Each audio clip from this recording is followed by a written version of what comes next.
1,000 plus faculty, 600 plus PhD, industry-driven skilling. KL, deemed to be university.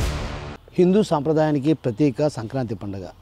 ఈ సంక్రాంతి పండుగ ఏదైతే తిరుపతి పట్టణంలో ఉన్నటువంటి జనసేన పార్టీ కార్యాలయంలో భోగి మంటలు వేసి అంగరంగ వైభవంగా ఒక రకంగా భోగితో సంక్రాంతి వేడుకను ప్రారంభించారు. ఈ నేపథ్యంలో జిల్లా అధ్యక్షులు హరిప్రసాద్ గారు మనతో పాటు ఉన్నారు. ఆయనతో మాట్లాడుతున్నాం. చెప్పండి, ప్రధానంగా ఈరోజు అంటే ఒక రకంగా రైతులకు అదేవిధంగా హిందూ మొత్తానికి చూసుకుని హిందూ సాంప్రదాయం ఉట్టిపడేలా గ్రామీణ ప్రాంతాల్లో ఈ పండుగను జరుపుకుంటారు. అదేవిధంగా రైతాంగం కూడా ఈ పండుగను జరుపుకునే పరిస్థితి. ఇప్పుడు ప్రస్తుతం ఉన్నటువంటి స్థితిలో రైతాంగం ఎలా ఉండదు? సంక్రాంతి పండుగ అనే పండుగ మకర సంక్రాంతి అని పొంగల్ అని భారతదేశ వ్యాప్తంగా అతిపెద్ద పండుగ సంక్రాంతి పండుగ. ఈ పండుగ పల్లె ప్రాంతాల్లో చాలా అద్భుతంగా రైతులు వాళ్లకు పంట చేతికొచ్చి చేతి నిండా ధనధాన్యాలతో ఉండి బంధుమిత్రులతో ఆనందంగా జరుపుకునే పండుగ సంక్రాంతి పండుగ. రాను క్రమేణా ఈ యొక్క మెకనైజేషన్ అండ్ కాంక్రీట్ జంగిల్ వరల్డ్లో ఈ పండుగ ప్రాముఖ్యత ఇంకా ఉంది. అంటే మన భారతదేశ సంస్కృతి కొన్ని వందల సంవత్సరాలు వేరే వాళ్ళ పరిపాలనలో ఉన్నా కూడా ఈ భారతీయ సంస్కృతి అనేది మనము కన్యాకుమారి నుంచి కాశ్మీర్ వరకు ప్రతి ఒక్క హిందువుకి ఈ సంస్కృతి ఉందంటే ఇప్పటికి కూడా చెక్కు చెదరకుండా ఉందంటే అతి గొప్ప ప్రాచీన సంస్కృతి మన భారతదేశ సంస్కృతి. అటువంటి సంస్కృతి ఈరోజు భారతదేశంలోనే కాదు, మనం గమనించాల్సింది భారతీయులు ప్రపంచవ్యాప్తంగా ఈరోజు అన్ని కంట్రీస్లో ఉన్నారు. ఈ యొక్క సంక్రాంతి పండుగని పల్లెల్లో జరుపుకునే పండుగని ఈరోజు పల్లెలే కాదు పట్టణాలు దేశ విదేశాల్లో కూడా భారతీయులందరూ కూడా ఎంతో ఆనందంగా జరుపుకుంటున్న పండుగ. ఖచ్చితంగా ఈ పండుగ రోజులు జనవరి మొదలైన తర్వాత వచ్చే పండుగ ఇది మొట్టమొదటి పండుగ. దీని తర్వాత కూడా అన్ని మంచి రోజులు ఉత్తరాయణం మొదలవుతుందంటారు. కాబట్టి ఈ యొక్క భారతీయులు తెలుగువారు ప్రపంచవ్యాప్తంగా ఉన్న ప్రతి ఒక్కరు కూడా సుఖ సంతోషాలతో ఆయురారోగ్యాలతో ఆ వెంకటేశ్వర స్వామి ఆశీస్సులతో ఈ సంవత్సరం అంతా ఆనందంగా ఉండాలని కోరుకుంటూ మీ డాక్టర్ పసుపులేటి హరిప్రసాద్, జిల్లా అధ్యక్షుడు, జనసేన, చిత్తూరు జిల్లా. అన్న, రైతాంగం పూర్తి స్థాయిలో ఇబ్బందులు పడుతున్నటువంటి పరిస్థితి. ఒక రకంగా సంక్రాంతి పండుగ అంటే పసిడి పంటలతో అంటే ఒక రకంగా పసిడి పంటలు ధాన్య రాసులతో చూసేటువంటి పరిస్థితి ఉంది. అలాంటి పరిస్థితి ఇప్పుడు ఉందంటారా? అంటే భారతదేశంలో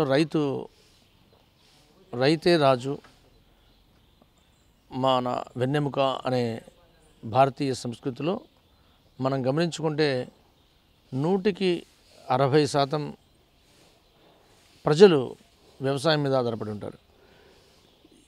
భారతీయులంతా కూడా ఈ వ్యవసాయ పంటల మీద ఆధారపడిన వారందరూ కూడా మనము ఈరోజున్న పరిస్థితుల్లో ప్రభుత్వం రైతుకు ఎంత అండగా నిలబడతా ఉంది అనేది చాలా ఇంపార్టెంట్ పాయింట్.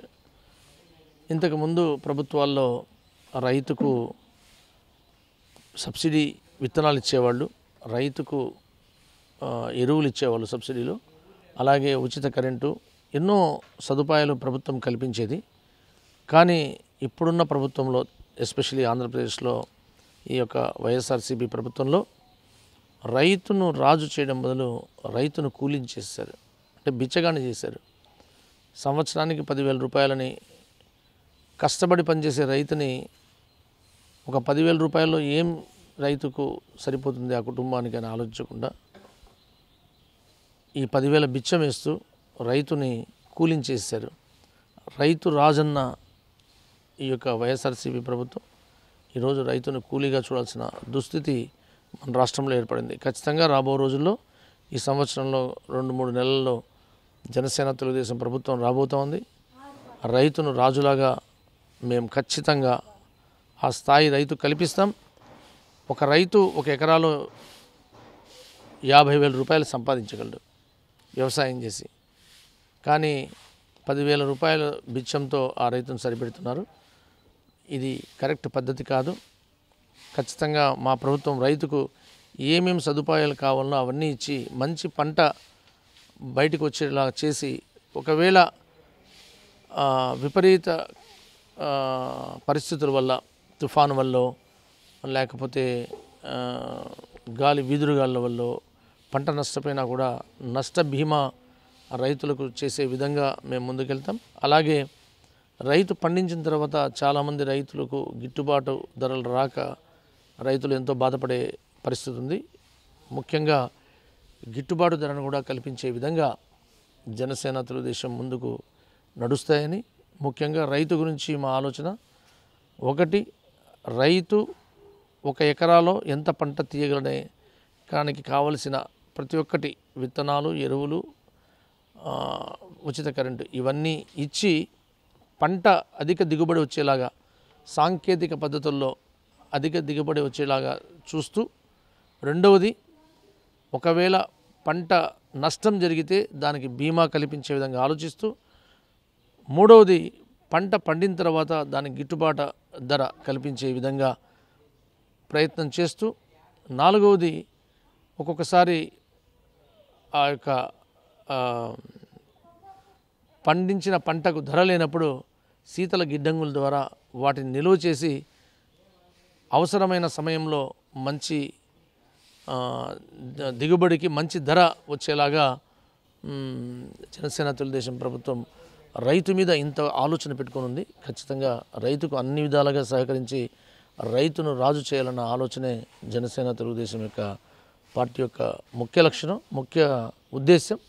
ఖచ్చితంగా ఈ సంవత్సరం అధికారంలోకి రాబోతున్నాం, రైతును రాజు చేసి తీరుతాం.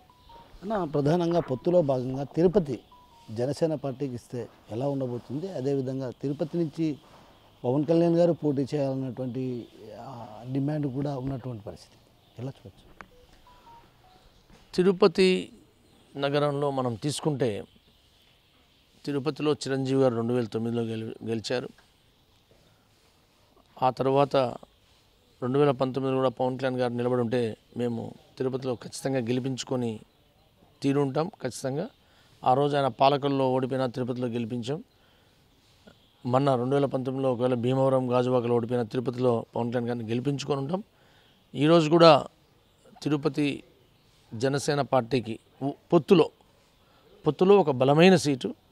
ఖచ్చితంగా పవన్ కళ్యాణ్ గారిని ఇక్కడ పోటీ చేయమని అడిగాము మొన్న వెళ్ళినప్పుడు కూడా. ఆయన పోటీ చేస్తే 100% ఆయన్ను అత్యధిక మెజారిటీతో గెలిపించుకొని తీరుతాం. లేదా ఈ సీటును జనసేన తీసుకుంటుంది 100%. పవన్ కళ్యాణ్ గారు నిర్ణయించిన వ్యక్తుల్లో మొన్న పవన్ కళ్యాణ్ కూడా నాతో ఒక 45 నిమిషాలు తిరుపతి సీటు ఎలా ఏంటి అని కూడా మాట్లాడడం జరిగింది. ఆయన ఆదేశాలు ఇస్తే, ఆయన అవకాశం ఇస్తే, ఆయన ఆశీస్సులు ఇస్తే ఖచ్చితంగా తిరుపతి నుంచి నేను పోటీకి సిద్ధంగా ఉన్నాను. 100% ఆ వెంకటేశ్వర స్వామి ఆశీస్సులతో, మా నాయకుడి సహాయ సహకారాలతో తిరుపతిని గెలిచి ఆయనకు కానుకగా ఇస్తాం. పవన్ కళ్యాణ్ గారు నిలబడితే అత్యధిక మెజారిటీ స్టేట్లో గెలిపించుకుంటాం. ఆయన నాకు అవకాశం ఇస్తే 100% ఈ సీటుని గెలిచి పవన్ కళ్యాణ్ గారికి కానుకగా ఇస్తాం. Thank you. అయితే రైతును ఓ రకంగా రాష్ట్ర ప్రభుత్వం కూలీగా మార్చేసింది. ఇలాంటి పరిస్థితుల నేపథ్యంలో రాబోయే రోజుల్లో ఏదైతే సార్వత్రిక ఎన్నికల్లో జనసేన టీడీపీ పొత్తుతో ఖచ్చితంగా అధికారంలోకి రానున్నాం, రైతును రాజు చేసి తీరుతాం అన్నటువంటి విషయాన్ని చెప్తున్నారు. మరోవైపు ఏదైతే తిరుపతి నుంచి ప్రధానంగా పవన్ కళ్యాణ్ గారు పోటీ చేస్తారన్నటువంటి భావన ఇక్కడ వ్యక్తం చేస్తున్న పరిస్థితి. ఆ నేపథ్యంలో ఇక్కడి నుంచి పవన్ కళ్యాణ్ గారు పోటీ చేస్తే ఖచ్చితంగా రాష్ట్రంలో ఎక్కడా లేని విధంగా అత్యధిక మెజారిటీతో గెలిపించుంటాం. అదేవిధంగా ఒకవేళ పవన్ కళ్యాణ్ ఇక్కడి నుంచి పోటీ చేయకపోతే మాత్రం తనకు టికెట్ ఇస్తే ఖచ్చితంగా ఆయనకు ఇక్కడ ఈ సీటును ఎమ్మెల్యేగా గెలిచి ఈ సీటును కానుకగా ఇవ్వబోతున్నాం అన్నటువంటి విషయాన్ని మనతో పాటున్నటువంటి పసుపులేటి హరిప్రసాద్ గారు చెప్తున్నారు. కెమెరా పర్సన్ మనీతో కిషోర్, RTV జనసేన పార్టీ కార్యాలయం నుంచి. మరిన్ని వీడియోస్ కోసం ఛానల్ ని సబ్స్క్రైబ్ చేయండి, లేటెస్ట్ అప్డేట్స్ కోసం వాట్సాప్ ఛానల్ ని ఫాలో చేయండి అండ్ లింక్ డిస్క్రిప్షన్ లో ఉంది.